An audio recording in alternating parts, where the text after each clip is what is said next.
આ નારિયેળને ઘરના પૂજા ઘરમાં સ્થાપિત કર.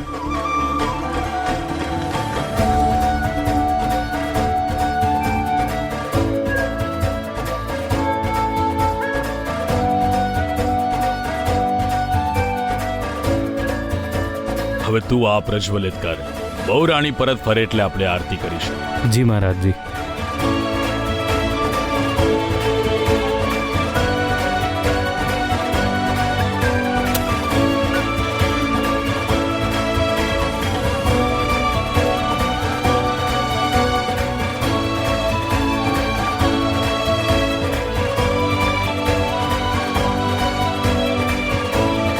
હવે આને પ્રજ્વલિત કર.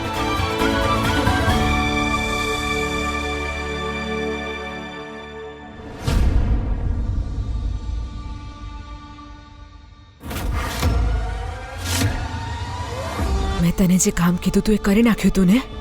હા મમ્મીજી, હવે જેવા જ રુદ્રભાઈએ ધૂપસળી સળગાવશે ને, બૂમ.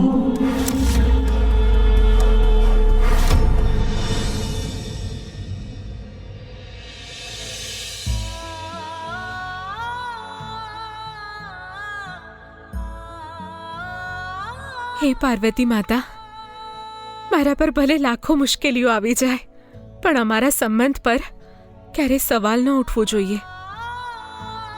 મને આશીર્વાદ આપો માતા કે મારામાં રુદ્રજીની આગળ ઢાલ બનીને ઊભા રહેવાની અને એમની રક્ષા કરવાની શક્તિ હોય.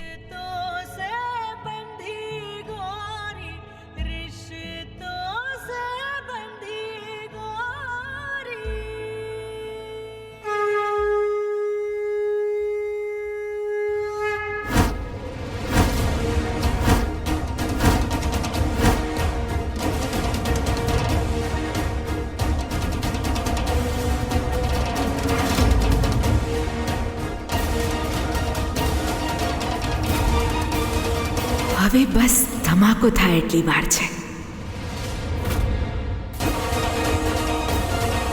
આ તીર તો પાક્કું નિશાના પર જ લાગ્યું છે.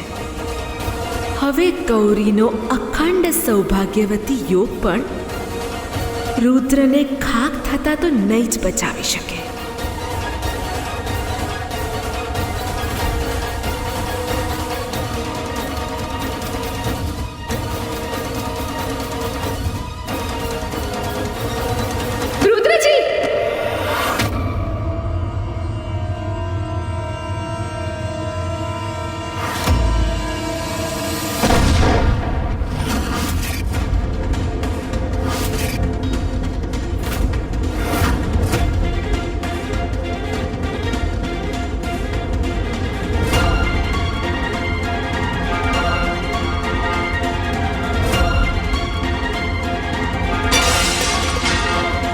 રુદ્ર!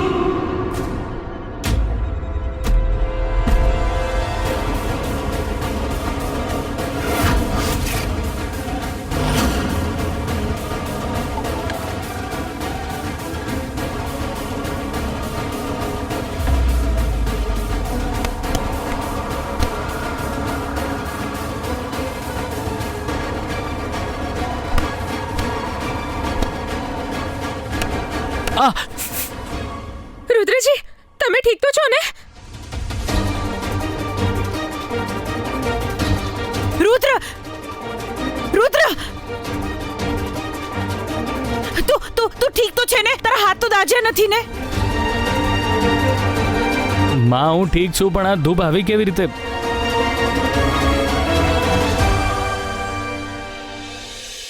જોયું તમે? મેં તમને પહેલા જ કીધું તું, પણ તમે મને ચૂપ કરાવી દીધી. પરિણામ જોયું ને તમે? રુદ્રને કઈ થઈ જાત તો?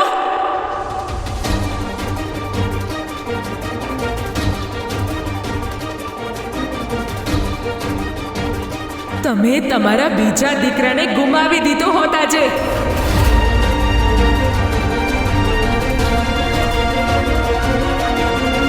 માનો મારી વાત, મને થનારી દુર્ઘટનાની અનુભૂતિ થઈ જાય છે.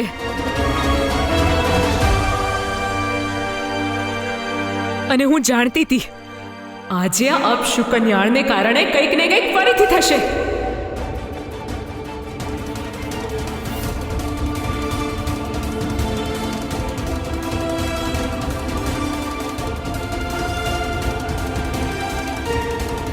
ગૌરી અપશકુનિયાળ નથી.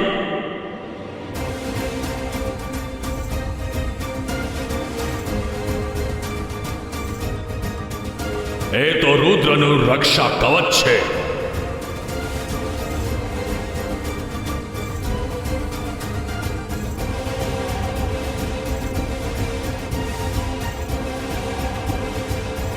આજે જે રીતે એણે રુદ્રને બચાવ્યો છે, બિલકુલ એ જ રીતે જીવનભર એ રુદ્રની રક્ષા કરતી રહેશે.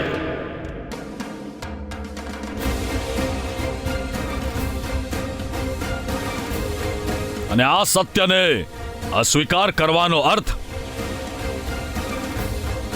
સ્વયં ભગવાને રચેલી લીલા પર સંદેહ કરવા જેવું થશે.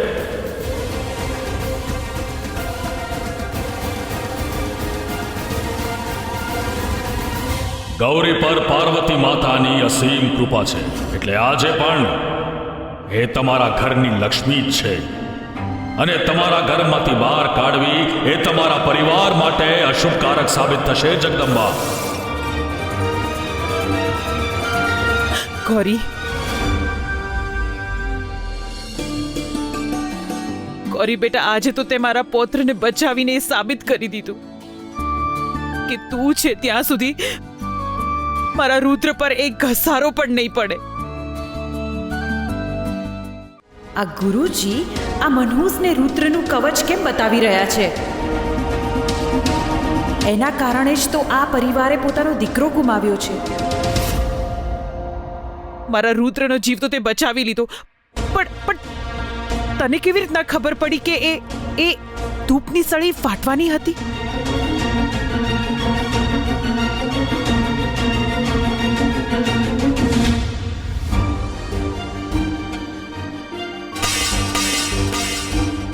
માતાજી, હું નાનપણથી માતાની આરતી કરતી આવી છું, ધૂપસળી સળગાવતી આવી છું, અને હું એ વાત જાણું છું કે આ ધૂપની જ્વાળાનો રંગ લાલ જેવો હોય છે.